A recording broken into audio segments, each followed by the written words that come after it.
भाग्यश्री आत्राम यांनी घड्याळ सोडून शरद पवार यांच्या राष्ट्रवादीत प्रवेश करून तुतारी फुंकण्याचा निर्णय घेतलाय। आगामी विधानसभा निवडणुकीत त्या रिंगणात उतरण्याचे संकेत मिळत आहेत।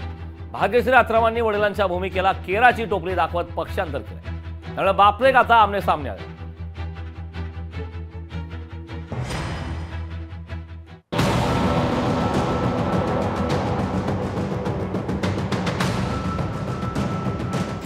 धर्मराव बाबा आत्रामांचं घर फुटलं। बापलेकीत राजकीय लढाई। शरद पवारांनी आत्रामांचं घर फोडल्याचा आरोप।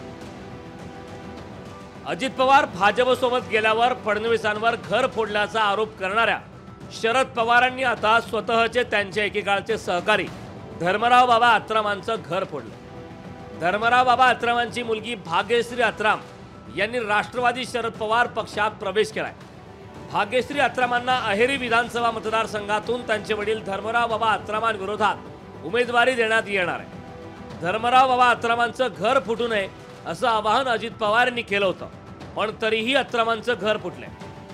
आम्ही म्हटलं नाही, आता तुमचे वडील तिकडे गेलेत तर तुम्ही त्यांच्याबरोबर राहा, पण त्या म्हटल्या मला तो मार्ग पसंत नाही, प्रसंगी मी वडिलांशी संघर्ष करेन, पण महाविकास आघाडीमध्येच काम करण्याची माझी इच्छा आहे, तुम्ही काही आम्हाला तिकडे ढकलू नका। आणि आज मला आनंद आहे की त्यांनी ठामपणाने आपली भूमिका आज आपल्या सर्वांच्या समक्ष जाहीर केली। भाग्यश्री आत्रामांनी शरद पवार यांच्या राष्ट्रवादीत प्रवेश केल्यानंतर त्यांच्या राजकीय आकांक्षाबाबत जाहीर भाष्य केलं। तुमच्यासाठी मी हे पाऊल उचललं की आपल्याला जनतेसाठी, जनतेच्या सेवासाठी आपल्याला माननीय शरद पवार साहेब गटकडे जायला पाहिजे, महाविकास आघाडी सरकारकडे जायला पाहिजे। बापलेकीच्या नात्याचे गोडवे गाणाऱ्या सुप्रिया सुळेंना भाग्यश्री आत्राम यांचा पक्षप्रवेश कसा चालला याबाबत प्रश्न विचारण्यात आलाय।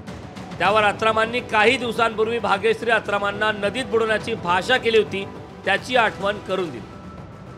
मी एक स्टेटमेंट एका वडिलांचं ऐकलं होतं, कुठल्या वडिलांचं हे म्हणणार नाही, की माझ्या लेकीला मी नदीमध्ये फेकून जाईल। महाराष्ट्राच्या संस्कृतीला कुठला वडील आपल्या लेकीबद्दल असे शब्द काढेल मला सांगा, की लेकीला नदीमध्ये फेकून द्यायची भाषा ही मला शॉकिंग होती, म्हणजे मी विचार देखील करू शकत नाही। पोटच्या मुलीशी जन्मदात्या बापाशी सामना होणार आहे। या राजकीय लढाईत विजयाचा गुलाल कुणावरही पडो, त्यात नात्यांना मात्र मूठमाती मिळणार हे नक्की। मीनाक्षी म्हात्रे, लोकशाही मराठी, मुंबई। लोकशाही मराठी ऐका, पहा, जागरूक रहा।